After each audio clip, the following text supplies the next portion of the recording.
first lived in Latvia as a diplomat between 1996 and 1999, a few years after Latvia regained independence from the crumbling Soviet Union.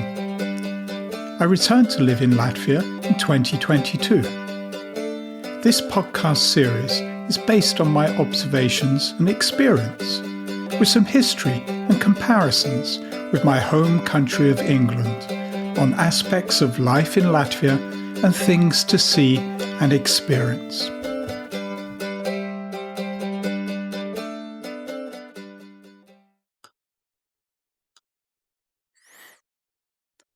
On the media. Tuning into Latvia. Latvia is a small country with a very vibrant information landscape, from 19th century newspapers to clandestine radio listening and Soviet censorship to today's TikTok, Facebook and a thriving public broadcaster. The way Latvians access news reveals a lot about the country itself.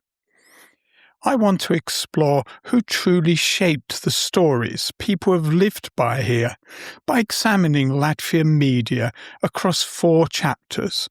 First, how Latvia's media developed, the early newspapers, radio and television.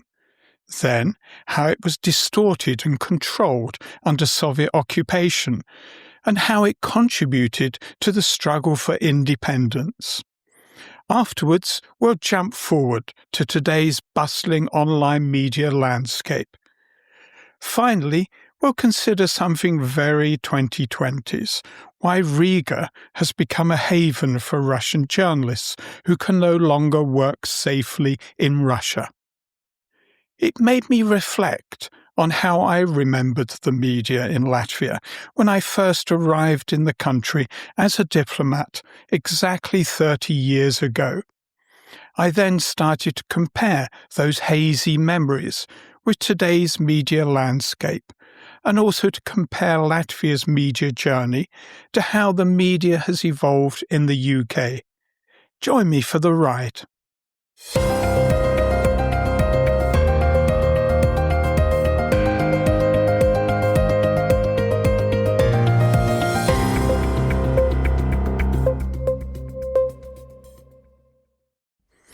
Ink, voices and flickering screens.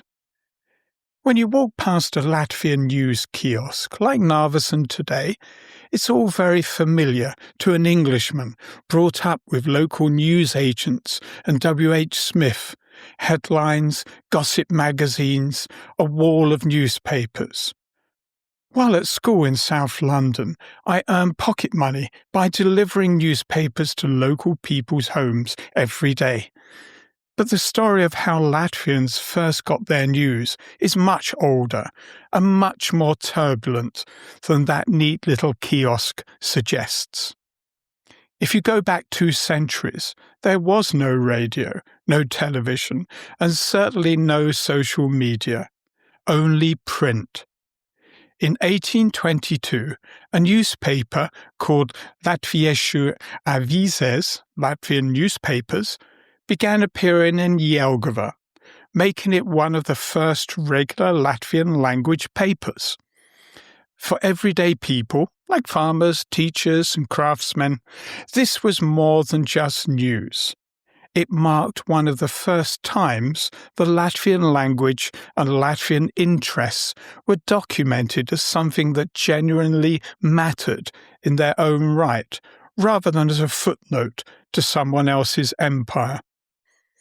I like to picture a copy of that paper being passed around a wooden table in a country inn, read aloud to people who perhaps couldn't read themselves. A small act of nation-building masked as a reading of the classifieds.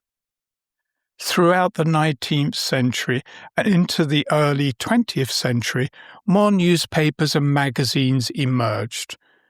They were the place where arguments over language, culture, and politics were debated. By the time Latvia declared independence in 1918, this press culture helped cultivate a public that could actually envisage an independent Latvia. In the interwar years, the country had a surprisingly lively media scene for such a small state. Party papers, cultural journals, satirical magazines, all the usual democratic chaos. Then a new voice arrived, radio. In 1925, Latvia's radio began broadcasting. Suddenly news stopped being something you waited to read the next morning and became a voice in your living room. Initially, it was tightly controlled.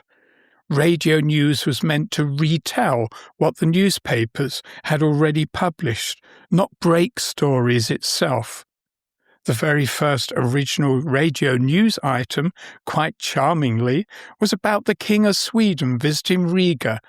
Not exactly revolutionary, but symbolically, Latvia was now speaking to itself over the airwaves. Even then, conflicts arose over what that voice should sound like. In the 1930s, before Kārlis Ulmanis assumed power, only about 6% of radio content was actually in Latvian. Much of the output consisted of foreign music and programming.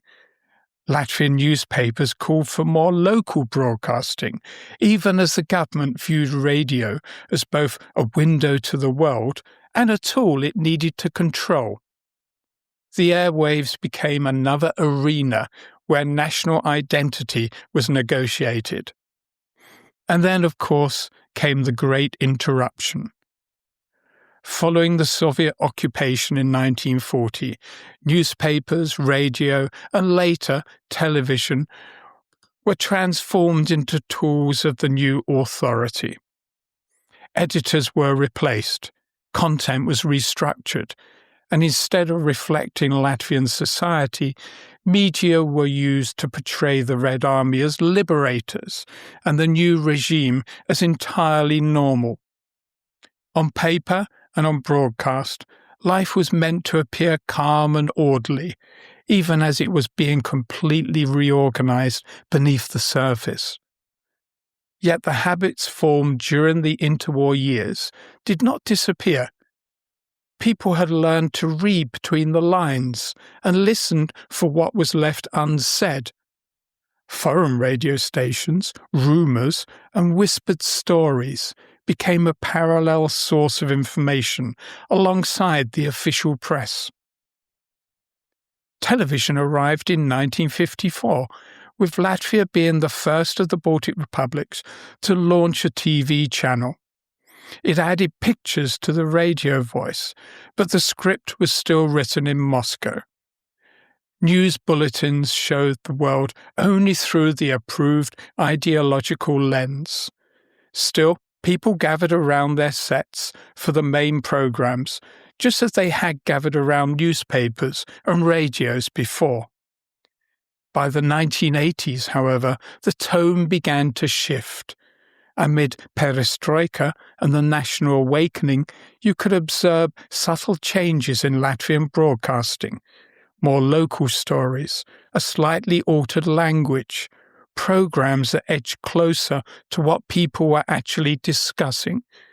These cracks in the propaganda facade were early indicators that politics itself was evolving. By the time Latvia regained its independence in 1991, it already had a lengthy and complex media history, from its first Latvian-language newspaper in Jelgava to a radio voice of the nation to television under censorship, and ultimately to the first signs of a freer press breaking through the concrete.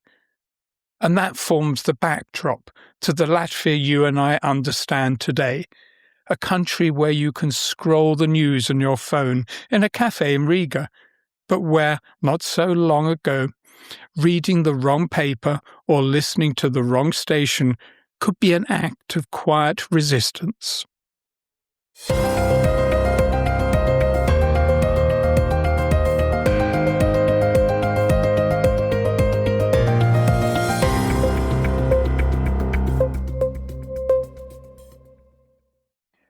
on the air under occupation. When the Russian Soviets occupied Latvia in 1940, one of the first things they seized was the information domain. Soviet authorities swiftly took control of newspapers, radio, and later television, transforming them into tools to portray the Red Army as a friendly liberating force and relations with Moscow as perfectly harmonious. Research from that period indicates that Latvian newspapers largely continued as if nothing extraordinary had occurred, publishing prearranged content and carefully crafting messaging. They created a facade of normal life, while power was undergoing a complete transformation behind the scenes. Imagine a major event like the Bay of Pigs standoff in Cuba between Russia and the USA, which nearly triggered World War III, was not covered by any media in the Soviet Union. Or the nuclear disaster at Chernobyl, which the Soviets initially attempted to conceal unsuccessfully. This remains the situation in Russia today. Throughout the Soviet era, most media served as propaganda tools for the Communist Party, filled with slogans and ideological articles, rather than independent journalism. Authentic, impartial reporting in the Western sense was practically non-existent. It is rather ironic that the main Russian newspaper then, and still now, is called Pravda, meaning the truth. It has never truly lived up to that name. Yet even within that controlled system, cracks appeared. During the independence movement in the late 1980s and early 1990s, media became both a battleground and a megaphone. Freedom of the press, which Latvia had briefly enjoyed between 1918 and 1934, re-emerged, and revived outlets began to challenge censorship. Studies of late Soviet broadcasting in Latvia reveal how changes in radio and television programming, such as slightly more open debate and increased coverage of local issues, acted as signals that political shifts were occurring. Latvian radio and television, still formerly Soviet institutions, began to broadcast content that resonated more with the national awakening, the Popular Front movement, and the broader singing revolution across the Baltics. Latvian families could quietly watch news about demonstrations or listen to speeches and songs that suddenly felt different. Nearly everyone in Latvia watched the television broadcasts Labvakar, Good Evening, and Panorama, and the programme Pik. Equally important were the broadcasts on Radio Latvia, which included a weekly update on the Popular Front's activities. The newspapers, Literature and Art, and Soviet Youth actively sought to oppose Soviet ideology. According to one journalist at the time, the media's role was huge because all of the awakening was started by journalists. There were so many journalists in the Popular Front. Every 10th was a television journalist. Everything was broadcast live. Broadcast media, traditionally the most tightly controlled of Soviet media, became allied with an anti-Soviet opposition. In truth, independence was regained through mass public protest. The Latvian media supported this. The Popular Front of Latvia recognized the importance of the information war. It was founded in 1988 to unite people of diverse political views with the shared aim of restoring a democratic and free Latvia. It monitored Western and Soviet media, translated documents for foreign journalists, organized interviews, and even published its own paper, Atmoda. Initially an information bulletin for the newly formed Popular Front, it evolved into an independent newspaper with its own editorial stance. It was published weekly, with a circulation of 80,000 to 100,000 copies, in Latvian, Russian and English.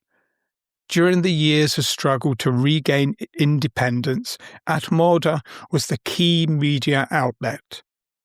After independence was achieved in 1991, Atmoda lost significance and ceased publication in 1992. I visited the Popular Front Museum on Vespilsētas iela 13 to 15.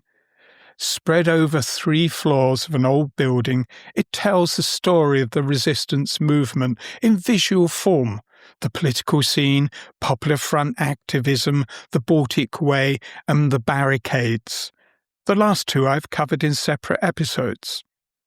Lots of period room recreations, original video clips on Soviet-era televisions, and information boards in both Latvian and English. The Atmoda newspaper was edited from the attic of the building.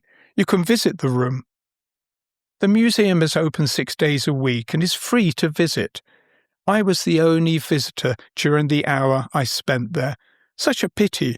I enjoyed it more than the occupation museum that most visitors go to. Do visit if you are in Riga's Old Town. One symbol of the new era was the newspaper Diena, established as a genuinely independent daily rather than a former Soviet Party organ. Its founders consciously rejected the old propaganda style, and in the 1990s it became the country's most influential paper, weighing in on major decisions. For example, a strong editorial in favour of ratifying a key treaty with Russia, even though it allowed retired Russian military personnel to stay in Latvia. Its main rival is Latvia's Avīze, a conservative daily Latvian-language newspaper that now claims to be the leading newspaper. Today's Latvia's Avīze isn't the same paper as the 19th century Latviešu avīzes, in case you wondered.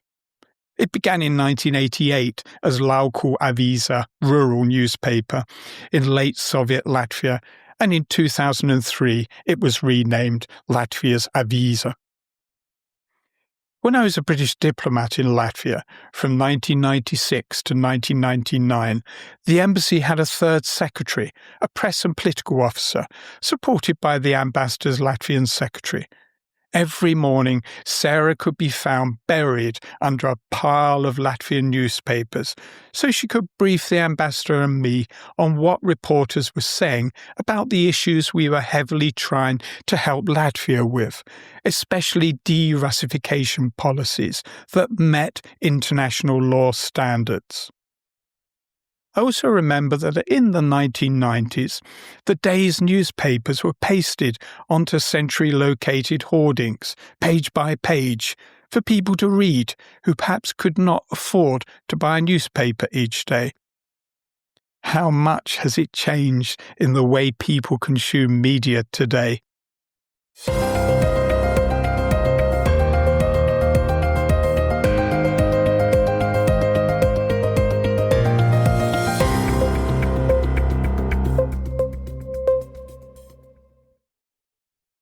From printing presses to push notifications.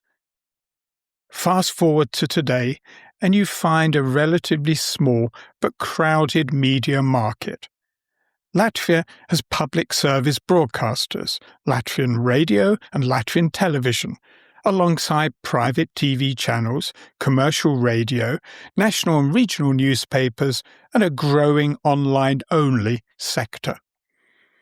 Television is still often regarded as the primary medium for news, but the main newspapers now have digital editions, and you can watch TV and listen to radio streams online or via apps. The print press has experienced a long decline in circulation, but several national dailies and weeklies still influence opinion among political and business elites, while regional papers remain significant outside Riga. This is quite similar to how the news media has developed in the UK. My favourite Latvian media is LSM+, the English-language online portal of Latvian state broadcasting. I read it every day. It keeps me up to date on political developments, including what my neighbour Rolo is up to. Do listen to my episode on Russians to understand. Economic changes and culture. I love the Friday 3 for the Weekend article and have often followed one of the tips on events that weekend. Two other things I appreciate about LSM+. The first is the sense of humour and fun that creeps into the reporting. The other is the news in simple Latvian that starts the day. Legally, Latvia protects press freedom, and since the late 1980s independence movement, there has been a continuous period in which journalists can, on paper, work without state censorship. In practice, influence is shaped by ownership, advertising markets, and the shift to online platforms. Media landscape analyses note concerns about political or business influence over some outlets and the economic fragility of many newsrooms. But they also point out a diverse ecosystem of public service, commercial, and niche media. I appreciate that Latvia includes independent journalists as members of the press corps if they apply for the annual pass. People like me who podcast on topics about Latvia. That is forward-thinking. In the UK, more journalists are writing articles independently, even those employed by news outlets on Substack, or producing short video news content for a younger audience on TikTok, Instagram, and YouTube. Like it or not, more and more people get their news updates primarily from social media. Just over half of the population in the UK, according to the media regulator Ofcom's latest survey. Latvia also grapples with a divided information space. Many Russian-speaking residents consume Russian-language media, which can range from locally produced content to channels and websites aligned with the Kremlin. There is an ongoing debate about whether LSM, as a state news outlet, should continue to produce news in Russian. Many people, including parliamentarians, want this to cease. My view is that, with over a third of the population speaking Russian at home, isn't it better that they receive news and information that is factual and uncensored by the Kremlin? Otherwise, they will just read, listen to, and watch Russian state media that is heavily controlled by the Kremlin. My Russian neighbours in Imanta in Riga all have satellite dishes on their homes, all pointing towards Russia. Like everywhere else, social media and online platforms have become central. Since the early 2000s, traditional outlets have gone digital, but they now compete with Facebook, YouTube, Telegram, TikTok, and various portals for attention and advertising. Influencer ranking sites for Latvia show that the top Instagram, YouTube, and TikTok creators are mostly in fashion, lifestyle, gaming, cars, humour, and travel. Dedicated personality-led news explainer channels in Latvian are not yet prominent in those rankings. Also, surprisingly, podcasts are few and relatively unknown as a medium, despite Spotify being popular in Latvia. I think there are only two English-language podcasts. My friend Joe's Latvia's Weekly, an entertaining conversation about the news in Latvia, and this podcast. The rest seem to be Russian-language podcasts. There is a small but increasing layer of Latvian-language news explainers on social media, but it is fragmented and often mixes straight political opinion with traditional BBC-style explainers. Lists of Latvian politics, TikTok influencers, reveal a small group of creators whose main content involves short political commentary and reactions to current events in Latvia. They discuss parliamentary decisions, government scandals, and social issues, using politics-related hashtags to make their posts serve as informal news explainers for younger audiences. A notable example is Gloria Grevkova, highlighted in a 2025 TikTok ranking as a prominent Latvian creator whose content focuses on political commentary and Latvian news, linked to youth-oriented political movements. She explains events, criticizes politicians, and presents it as what's really going on. Academic research on TikTok in Latvia indicates that political TikTok features both genuine explainers and clear disinformation, making the Latvian-language news influencer space as much about narrative battles as neutral news. It is probable that these news influencers will increase in popularity, especially among young people. Where a young Latvian creator posts a 30-second vertical TikTok explaining in their own opinion what yesterday's parliamentary vote really means. Analysts of Latvia's media landscape point out that this presents both opportunities and vulnerabilities. It is easier than ever for independent voices to publish, but the information environment is also more vulnerable to disinformation campaigns, including from Russia, and to the economic pressures associated with click-based monetization and platform algorithms.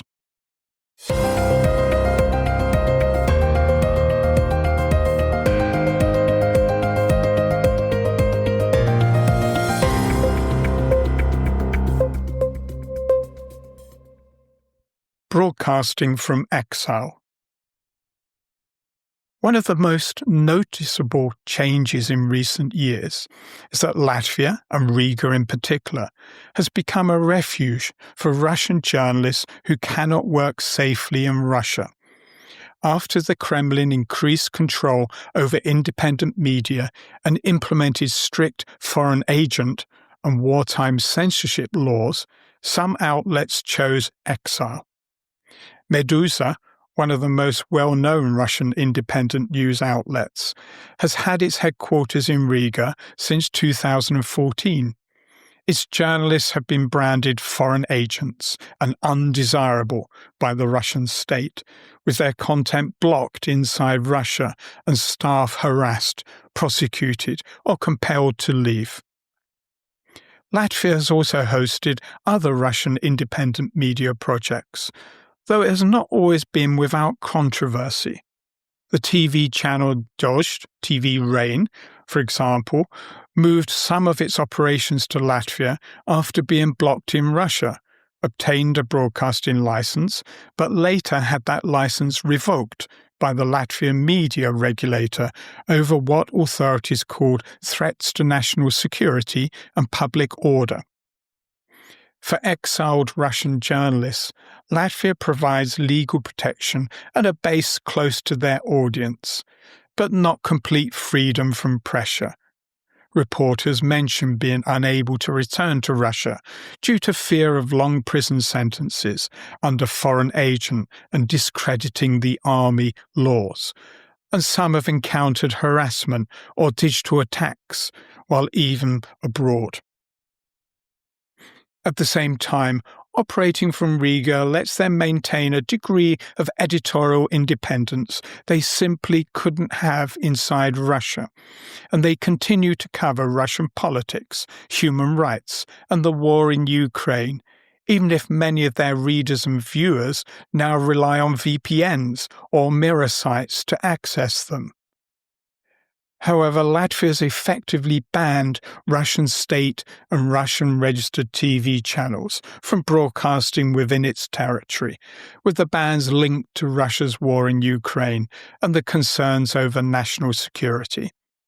In June 2022, Latvia's media regulator decided to ban the the retransmission of all TV channels registered in Russia, approximately 80 channels, using amendments to the electronic mass media law that prohibit programs from countries threatening another state's independence and territorial integrity. The ban is in place until Russia stops its war in Ukraine and returns Crimea to Ukraine. This followed earlier piecemeal bans on specific Russian propaganda channels, including Rossiya RTR, Rossiya 24, TV Center International, and various RT Russia Today channels, on grounds of hate speech, warmongering, and threats to Latvia's national security. The relationship with independent Russian media that have relocated to Latvia is fragile.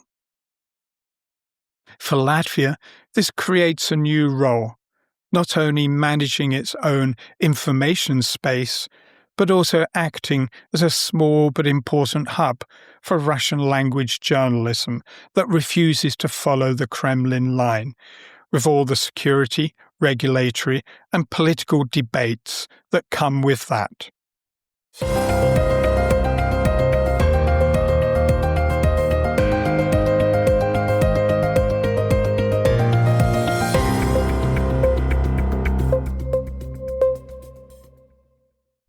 In closing, if you stand still in the middle of Riga, you can imagine, tune in if you like, all these layers of media, the echoes of censored Soviet news, the cautious voices of exiled Russian journalists, the cheerful chaos of modern social media, and somewhere underneath it all, that quiet 19th century newspaper in Jelgava trying to put Latvia into words for the first time.